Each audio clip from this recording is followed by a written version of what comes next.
ঈশ্বরের বাক্য বাইবেল অধ্যয়ন করার জন্য আপনাকে স্বাগতম। এই পাঠগুলো হলো বাইবেলের বইগুলোর একটি ভূমিকা, যা ভালোভাবে বোঝা এবং ভবিষ্যতে অধ্যয়নের জন্য সবগুলো অংশকে একত্র করে।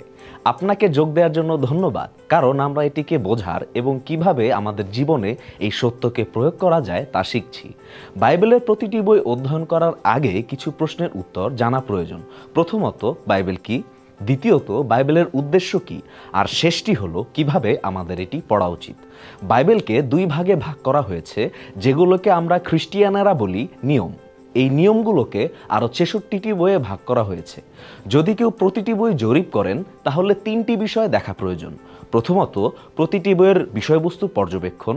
দ্বিতীয়ত, প্রতিটি বইয়ের রূপরেখা পর্যবেক্ষণ। এবং সবচেয়ে গুরুত্বপূর্ণ, প্রতিটি বইয়ের বিষয়বস্তু বোঝা এবং কিভাবে তা আমাদের ব্যক্তিজীবনে যুক্ত করা যায় তা বোঝা।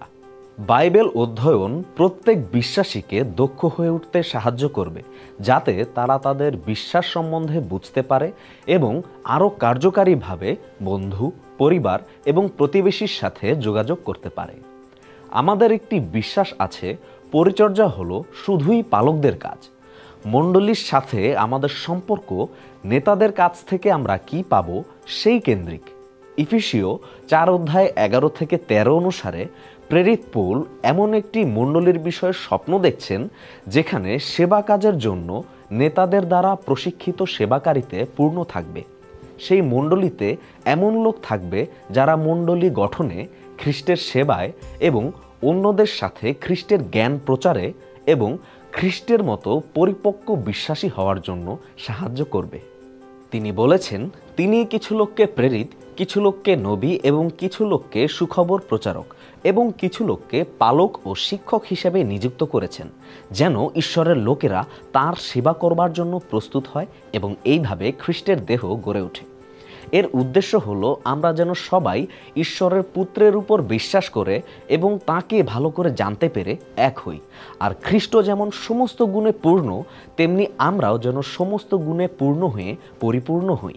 আর যারা বাইবেল অধ্যয়নের সাথে জড়িত, তাদের মধ্যে আপনি মণ্ডলীর কাছে গুরুত্বপূর্ণ এবং পবিত্র আত্মার শক্তিতে ভালো কাজ করার জন্য মনোনীত। ২ তিমথিও 2:15 পৌল বলেছেন, যার উপর ঈশ্বর সন্তুষ্ট, অর্থাৎ যার লজ্জা পাবার কোনো কারণ নেই, সেই রকম কাজের লোক হিসেবে এবং যে নির্ভুলভাবে সত্যের বাক্য শিক্ষা দেয়, সেই রকম লোক হিসেবে নিজেকে ঈশ্বরের সামনে উপস্থিত করবার জন্য বিশেষভাবে আগ্রহী হও। বাইবেল বোঝার একমাত্র উপায় হচ্ছে কাজ করা। যিশুর বিশ্বস্ত সেবক হওয়ার জন্য নিজেকে চ্যালেঞ্জ করুন। এখন বাইবেল শব্দের অর্থ কি তা চিন্তা করুন। বাইবেল কি? খ্রিস্টিয়ানরা তাদের ধর্মগ্রন্থকে পবিত্র বাইবেল বলে থাকে। ইংরেজি বাইবেল শব্দটি গ্রিক শব্দ বিবলিয়া থেকে এসেছে, অর্থাৎ অনেকগুলো বইয়ের সমষ্টি। বাইবেল হলো ৬৬টি বইয়ের সমষ্টি এবং এটি একটি বই হওয়া সত্ত্বেও শুরু থেকে শেষ পর্যন্ত একটি অপূর্ব সত্য প্রকাশ করে। তা হলো ঈশ্বরের উদ্ধারের কাহিনী। পবিত্র বাইবেল শব্দটির অর্থ হচ্ছে অনেকগুলো পবিত্র বইয়ের সমষ্টি। পবিত্র শব্দটির অর্থ হচ্ছে যেটি আলাদা করা হয়েছে, যা শুধুমাত্র ঈশ্বরের বা যা কোনোভাবে ঈশ্বরের সাথে সম্পৃক্ত। এই বইগুলো ঈশ্বরের সাথে বিশেষভাবে যুক্ত। বইগুলোতে ঈশ্বরের কাছ থেকে মানুষের জন্য বার্তা রয়েছে। এটি বাইবেলকে শুধুমাত্র ইতিহাসের সবচাইতে প্রভাবশালী পাঠ্য, সর্বাধিক ভাষায় অনুবাদিত বই হিসেবেই নয়, বরং বিশ্বের সবচেয়ে গুরুত্বপূর্ণ বইয়ে পরিণত করেছে। তাই আপনার জন্য বাইবেল অধ্যয়নই হচ্ছে সবচেয়ে গুরুত্বপূর্ণ অধ্যয়ন। বাইবেলকে ঈশ্বরের বাক্য বলা হয়ে থাকে। বাইবেল হলো ঈশ্বরের বাক্য। এর অর্থ কি? ২ তিমথিও ৩:16-17 পদে প্রেরিত পৌল লিখেছেন, পবিত্র শাস্ত্রের প্রত্যেকটি কথা ঈশ্বরের কাছ থেকে এসেছে এবং তার শিক্ষা, চেতনাদান, সংশোধন এবং সৎ জীবনে গড়ে উঠবার জন্য দরকারি, যাতে ঈশ্বরের লোক সম্পূর্ণভাবে উপযুক্ত হয়ে ভালো কাজ করবার জন্য প্রস্তুত হতে পারে। এর মানে হলো বাইবেলকে ঈশ্বরের দেয়া একটি অনুপ্রেরণা হিসেবে সত্যের বিষয়ে শেখা এবং আপনি যাতে নিজের জীবনের ভুলগুলো বুঝতে পারেন সেই বিষয়ে আপনাকে সুদৃঢ় করা এবং ঠিক কাজটি করতে সাহায্য করার জন্য প্রকাশ করা হয়েছে। ঈশ্বর এভাবেই আপনাকে সব দিক থেকে উপযুক্তভাবে তৈরি করে সবার জন্য ভালো কিছু করার জন্য গঠন করেন। পৌল বলছেন যে এই বইগুলো লেখার পেছনে ঈশ্বর জড়িত আছেন। ঈশ্বর আপনাকে একটি বার্তা জানানোর জন্য যোগাযোগ করতে চেয়েছিলেন। তা জানানোর জন্য তিনি লেখকদের এমনভাবে অনুপ্রাণিত করেছিলেন যে তারা যা লিখেছিলেন সেগুলো মূলত তাদের কথা নয়, বরং ঈশ্বরের কথা। প্রায় 1500 থেকে 1600 বছরের মধ্যে লেখকদের ভাববাণীমূলক লেখাগুলো অনুপ্রাণিত লেখা হিসেবে স্বীকৃতি পায়, যা একত্রে পবিত্র বাইবেল হিসেবে সংগৃহীত করা হয়। যে প্রক্রিয়ার মাধ্যমে ঈশ্বর মানুষকে বইগুলো লিখতে প্রভাবিত করেছিলেন তাকে বলা হয় অনুপ্রেরণা।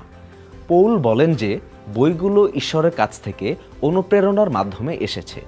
অনুপ্রেরণার গ্রিক শব্দের আক্ষরিক অর্থ হচ্ছে ঈশ্বর নিঃশ্বসিত। বইগুলো লেখার জন্য পবিত্র আত্মা এই ব্যক্তিদেরকে নিঃশ্বাসের মতো অনুপ্রেরণা দিয়েছেন। বাইবেলকে দ্বিতীয় পিতর 1:16 পদ এবং 20-21 পদ এভাবে বর্ণনা করে।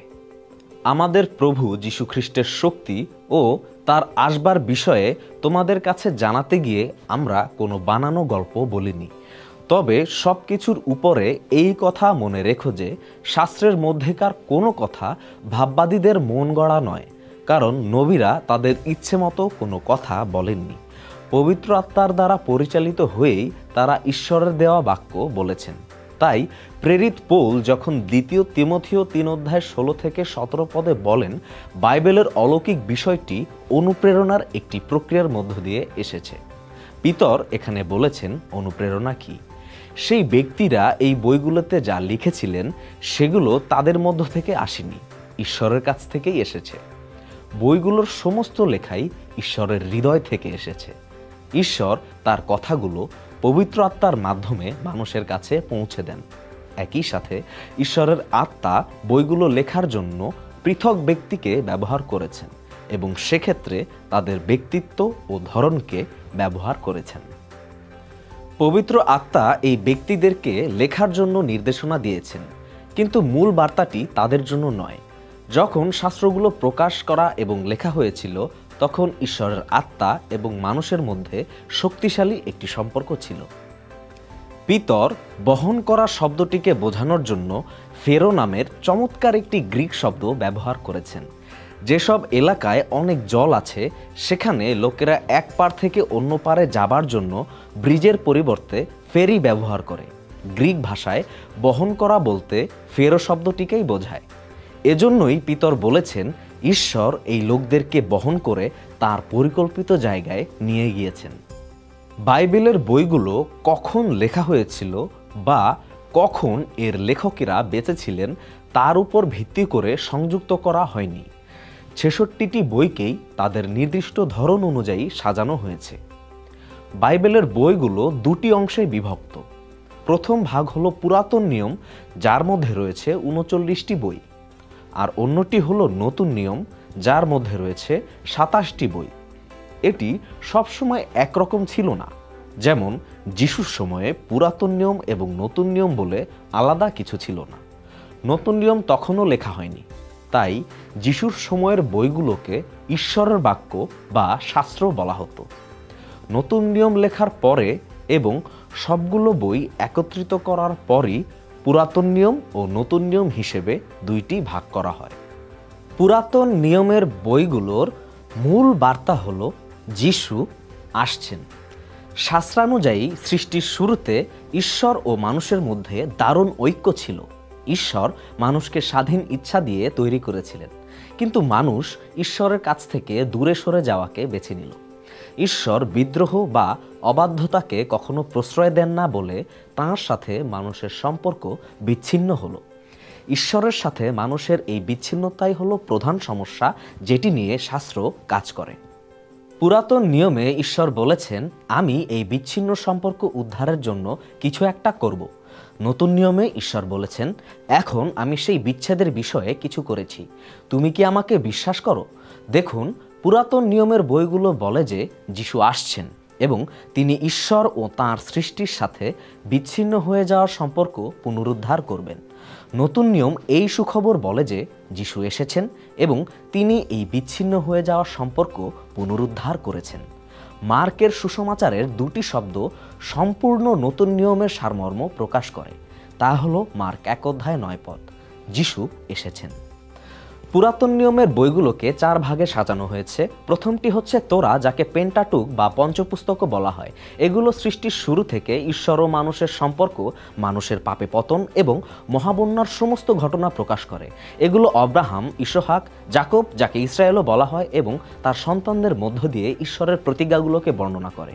এগুলো মহান নবী মসির উত্থান সম্পর্কে বলে, যিনি ইসরায়েলীয়দেরকে মিশরের দাসত্ব থেকে উদ্ধার করে তাদের জন্য ঈশ্বরের ব্যবস্থা প্রতিষ্ঠা করেন এবং সেই দেশের কাছাকাছি নিয়ে আসেন যেটি ঈশ্বর অব্রাহাম ও তার সন্তানদেরকে দেবার প্রতিজ্ঞা করেছিলেন।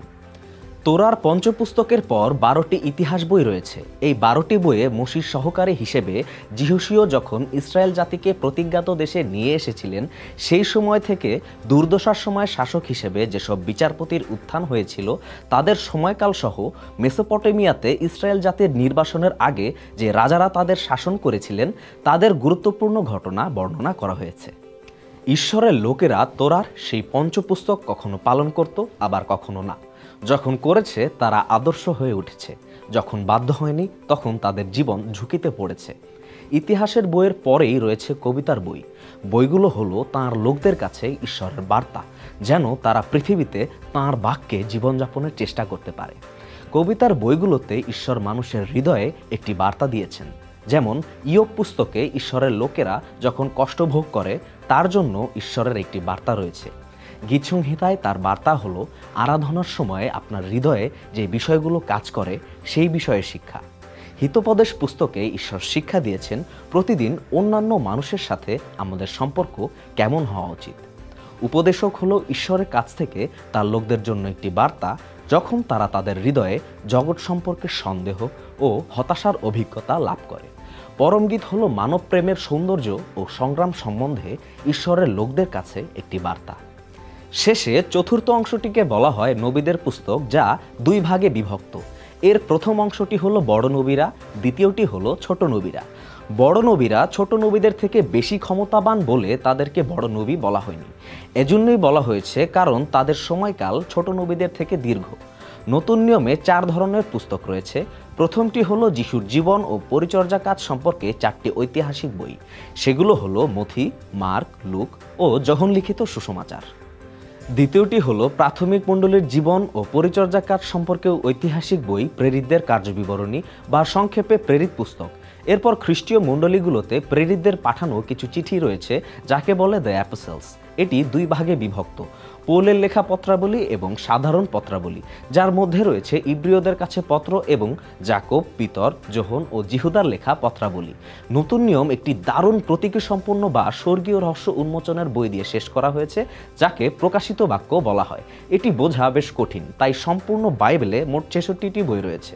যিশুর পৃথিবীতে আসবার মাধ্যমে ঈশ্বরের সাথে মানুষের বিচ্ছিন্ন হওয়ার সম্পর্ক পুনরুদ্ধারের বিষয়ে পুরাতন নিয়মের 39টি বইয়ে উল্লেখ করা হয়েছে, যেগুলো 4 ধরনের বইয়ের সমন্বয়ে তৈরি: আইনের বই, ইতিহাসের বই, কবিতার বই এবং নবীদের বইসমূহ। নতুন নিয়মের 27টি বই আমাদেরকে যিশুর আগমনের পূর্ণতা এবং মানুষ ও ঈশ্বরের মধ্যে সম্পর্কের পুনরুদ্ধারের বিষয়ে বলে। এর মধ্যে 4 ধরনের বই রয়েছে: যিশুর সুসমাচার, ঐতিহাসিক বই, প্রেরিতদের কার্যবিবরণী, প্রেরিতদের পত্রাবলী ও স্বর্গীয় রহস্য উন্মোচক বই, প্রকাশিত বাক্য। পৃথিবীর সবচেয়ে গুরুত্বপূর্ণ বই বাইবেল অধ্যয়নে যুক্ত হবার জন্য আপনাকে ধন্যবাদ। যারা ঈশ্বরের বাক্য সম্পর্কে জানতে ও বুঝতে আরও আগ্রহী, তাদেরকে বাক্য সম্পর্কে শিক্ষা দিন।